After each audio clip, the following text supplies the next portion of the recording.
तो यार ये देख लो, मैंने नैनो की सीट भी निकाल दी सारी की सारी। अब ये वाला ढक्कन खोलते हैं। मेरी वाली नैनो में इसमें नट लगे हैं, किसी किसी में लॉक होते हैं, नट नहीं होते।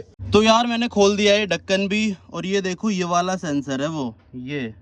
तो अभी ना यार मैंने एक गड़बड़ कर दी थी। मैंने पता है कौन सा प्लग निकाल दिया, ये वाला निकाल दिया था मैंने, लेकिन मेरे को निकालना था ये वाला, ये है कूलेंट का। तो स्वागत है आप सभी का एक और नए दिन में। अभी टाइम सुबह के 6 बज रहे हैं और इस वीडियो में मैं करने वाला हूँ अपनी टाटा नैनो में थोड़ा सा काम करने वाला हूँ। ये सीट निकालने वाला हूँ और यहाँ पे चेक करने वाला हूँ जो इसका सेंसर होता है ना, रेडिएटर फैन चलाने वाला सेंसर, उसको कूलेंट टेम्परेचर सेंसर बोलते हैं मेरे ख्याल से। तो उसे चेक करने वाला हूँ और चेक करने के लिए ये सीट हटानी पड़ेगी। तो फटाफट से सीट हटाते हैं। अभी सुबह सुबह का टाइम है ना, तो गर्मी नहीं है इतनी ज्यादा क्या, बिल्कुल ही गर्मी नहीं है। तो ये टाइम बिल्कुल परफेक्ट है ये सारे काम करने के लिए। एक दिन मैंने दोपहर में करने का ट्राई किया था तो एक नट खोलने में पसीना पसीना हो गया था। तो इसलिए मैंने आज सोचा सुबह सुबह करके देखते हैं। और अगर मेरे से नहीं हो पाएगा तो इसको मैकेनिक के पास ले जाऊंगा आज ही, या तो फिर कल ले जाऊंगा। तो सीट निकालने के लिए ना सबसे पहले तो ये दो नट खोलने पड़ेंगे मेरे को। ये 10 नंबर की चाबी से खुलेंगे, इसी में मिलती है। पता नहीं मिलती है नहीं मिलती, लेकिन मेरे पास तो है। तो उससे खोलते हैं फटाफट, इसके अंदर है शायद।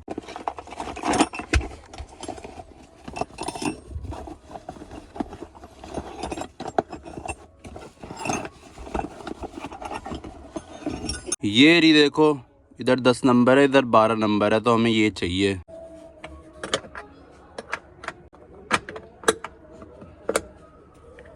तो फाइनली यार ये देखो, मैंने 4 नट खोल दिए। 2 इस साइड होते हैं और 2 उस साइड होते हैं। इस साइड वाला यार खोलने में बहुत दिक्कत हुई, लेकिन खुल ही गया आखिरकार। और इसके अलावा जो नीचे वाली सीट होती है ना, उसमें भी 2 नट होते हैं, वो तो मैंने पहले ही निकाल लिए थे। तो अब इसको खोल के देखते हैं खुलती है या नहीं खुलती। तो यार ये देख लो, मैंने नैनो की सीट भी निकाल दी सारी की सारी। अब ये वाला ढक्कन खोलते हैं। मेरी वाली नैनो में इसमें नट लगे हैं, किसी किसी में लॉक होते हैं, नट नहीं होते। प्लास्टिक का होता है, मेरे में मेटल का है। तो इन्हें और खोल लेते हैं। 10 नंबर की चाबी से ही खुल जाते हैं ये भी। इन्हें खोलना तो बहुत ज़्यादा इजी है। तो यार मैंने खोल दिया है ढक्कन भी। और ये देखो, ये वाला सेंसर है वो, ये दिख रहा है। मैंने अब खोल दिया सेंसर भी। यहाँ पे ये लॉक सा होता है, इसको प्रेस करके फिर खोल जाता है आराम से। अब ना मैं नैनो को ऑन करूँगा। अगर इसमें रेडिएटर फैन चल जाता है तो इसका मतलब इस सेंसर में दिक्कत है, ये सेंसर चेंज होगा। लेकिन अगर अभी भी रेडिएटर फैन नहीं चलता तो इसका मतलब कुछ और दिक्कत हो सकती है। फिर वो तो मैकेनिक ही देखेगा। ये देख लो, कुछ ऐसा सा होता है। ढक्कन खोलोगे एकदम सामने ही, मुंह पे ही दिख जाएगा आपको। अब इसे करते हैं स्टार्ट। तो फाइनली टेस्ट का रिजल्ट आने वाला है। वैसे ऑन होते ही नहीं, टू टू टू टू आवाज करेगी, तो उस आवाज को थोड़ा इग्नोर करके चेक करना पड़ेगा।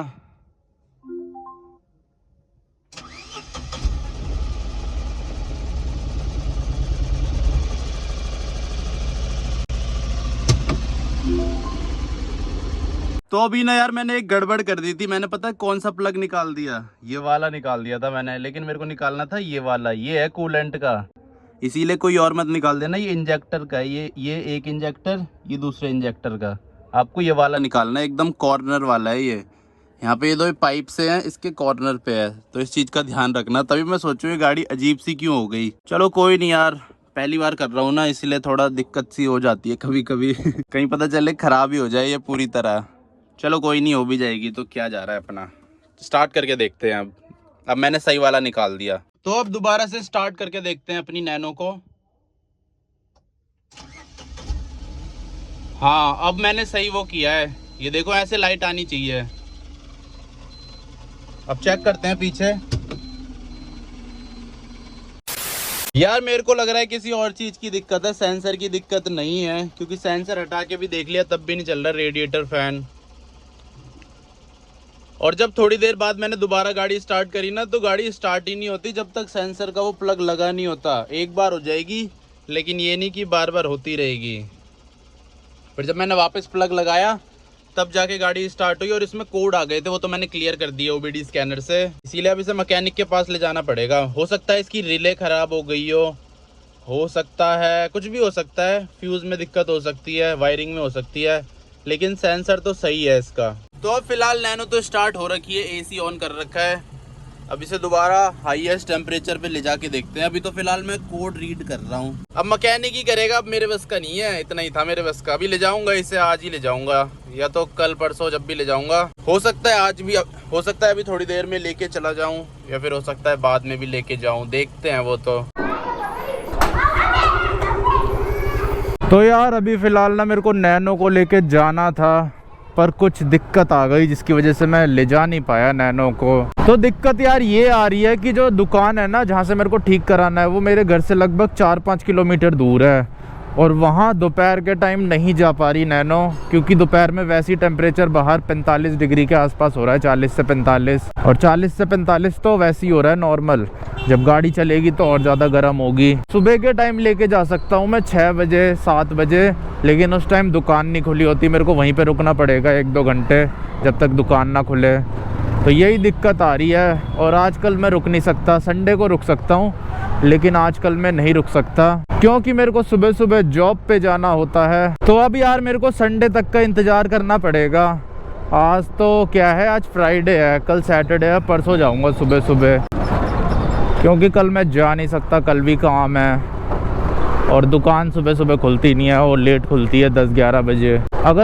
अगर ठंडियों का मौसम होता फिर तो मैं दोपहर में भी लेके जा सकता था, दुकान तक चली जाती है आराम से, पर गर्मियों के मौसम में नहीं जा पा रही यार वो।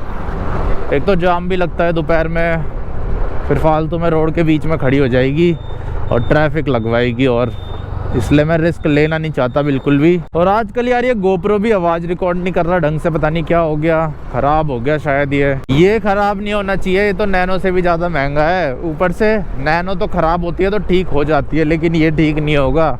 ये ख़राब हो गया तो फिर ख़राब ही होगा, दूसरा आएगा, क्योंकि गोप्रोज रिपेयर नहीं होते, ये रिप्लेस ही होते हैं। और अब तो ये वारंटी में भी नहीं है जो फ्री में रिप्लेस हो जाएगा, तो इसीलिए मेरे को दूसरा ख़रीदना पड़ेगा ब्रांड न्यू या फिर सेकंड हैंड मार्केट में। इसमें तेल भी कम हो गया। उस दिन मैंने कितने की फुल कराई थी, 370 रुपये की फुल कराई थी, और उसमें से भी 2 लीटर तो मैंने निकाल लिया था नैनो में डालने के लिए। इसीलिए इसमें देखता हूँ तेल भी डलवा दूँगा वापस घर आते टाइम, और एक बार मार्केट भी देख के आते हैं जहाँ पे नैनो को लेके जाना है ठीक कराने के लिए। वैसे मेरे घर के आसपास भी मैकेनिक है, लेकिन वो थोड़े ड्रामे से करते हैं, इसीलिए ना मैं उनके पास ले जा नहीं रहा। और ऊपर से हमारे यहाँ स्पेयर पार्ट्स नहीं मिलते, लेकिन बाहर मिल जाते हैं, तो वहीं से करा दूंगा ना। स्पेयर पार्ट भी कुछ चाहिए होगा तो वहीं मिल जाएगा। यहाँ पे स्पेयर पार्ट चाहिए होगा तो फिर जाना वहीं पड़ेगा, फिर 10 ड्रामे होंगे वो अलग। इससे बढ़िया है जहाँ पे सामान भी मिल जाए वहीं लेके चले जाओ। अगर मैं जॉब नहीं करता होता ना तो मैं आज ही ले जाता इसे आजकल में, पर क्या करूँ यार, मेरे को सुबह सुबह जॉब करने जाना होता है। उसकी जॉब करता हूँ मैं, ये डिलीवरी की, जोमेटो ब्लिंकिट में सामान वामान घर तक पहुँचाता हूँ लोगों के अपनी स्कूटी में। तो यही मेरी पार्ट टाइम जॉब है। उसके साथ मैं पार्ट टाइम यूट्यूब कर लेता हूँ, तो थोड़े बहुत पैसे कमा लेता हूँ और उससे अपना गुजारा चलाता हूँ। इसीलिए अब ये स्कूटी भी काम में आने लग गई है, ये चलने लग गई है ज़्यादा। नहीं तो बीच में इसको चलाना मैंने बंद ही कर दिया था, लेकिन अब काम की वजह से इसे भी चलाना पड़ जा रहा है रोज़ रोज़। ये देखो कितनी तगड़ी तगड़ी मशीनें आ रखी है हमारे यहाँ। यहाँ पे ऊपर फ्लाईओवर बन रहा है ना मेट्रो का, और ये तो यार बहुत ऊंचा बनाया है इन्होंने, और जगह इतना ऊंचा नहीं बनाते। ये देखो सामने क्या तगड़ी गाड़ी आ गई, मर्सिडीज E200। सबसे कम लाइन इसी वाले में है, लेकिन इसमें सिर्फ ये मिलता है XP 95 octane premium petrol, upgrade unlock unleash extra premium petrol with friction booster. तो ये वाला तेल डलवा रहा हूँ मैं।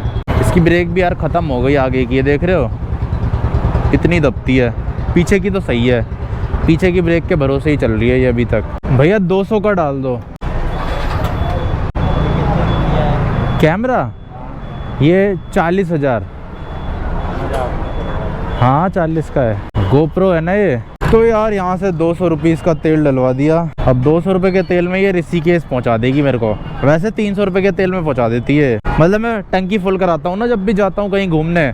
तो जब मैं ऋषिकेश गया था तो मैंने टंकी फुल कराई थी 300-350 की, तो इसने ऋषिकेश पहुंचा दिया था मुझे उतने में ही। 210-220 किलोमीटर चल जाती है एक फुल टैंक में। उसके बाद भी थोड़ा सा तेल बचता है इसमें।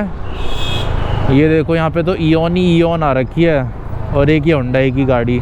इओन गाड़ी यार मेरे को इतनी वैल्यू फॉर मनी नहीं लगती, पता नहीं क्यों, क्योंकि उसी प्राइस में आपको i10 मिल जाती है जिसमें 1200 सीसी का 4 सिलेंडर इंजन मिलता है।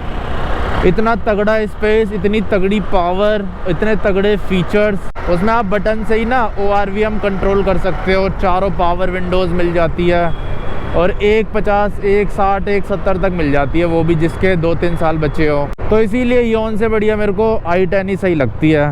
वैल्यू फॉर मनी है, मतलब मज़े दे देगी आपको कम पैसों में। इतने में मुझे नहीं लगता और कोई गाड़ी होगी जो आपको इतनी पावर दे देगी। बहुत तगड़ी पावर है उसमें। पावर तो होगी यार, 1200 सीसी का इंजन है, वो भी 4 सिलेंडर। वहीं इओन में 800 सीसी का इंजन आता है, वो भी 2-3 सिलेंडर होगा। 2 तो नहीं पर 3 सिलेंडर तो होगा ही। लेकिन 3 सिलेंडर और 4 सिलेंडर में बहुत फ़र्क होता है, ज़मीन आसमान का। ये जो लोग भी बोलते हैं ना कि कोई फ़र्क नहीं होता, थोड़ा सा ही फ़र्क होता है, लेकिन ऐसा नहीं है, बहुत ज़्यादा फ़र्क होता है। तो अभी फ़िलहाल यार वॉक करने आ गया हूँ पार्क में, और आज तो यहाँ की वही बदल दी है, पूरी की पूरी ज्योग्राफी बदल दी यहाँ की। ये देखो पहाड़ बना दिए इधर, नहीं तो और दिन कितना अलग रहता था यहाँ पे। स्कूटी भी मैं बहुत पीछे खड़ी करके आया हूँ। अब यहाँ गेट है अंदर जाने का, पता नहीं क्या कर दिया इन्होंने। ये देखो इतना इतना नीचे कर दिया, पहले ये इतना ऊपर तक था, यहाँ तक रोड।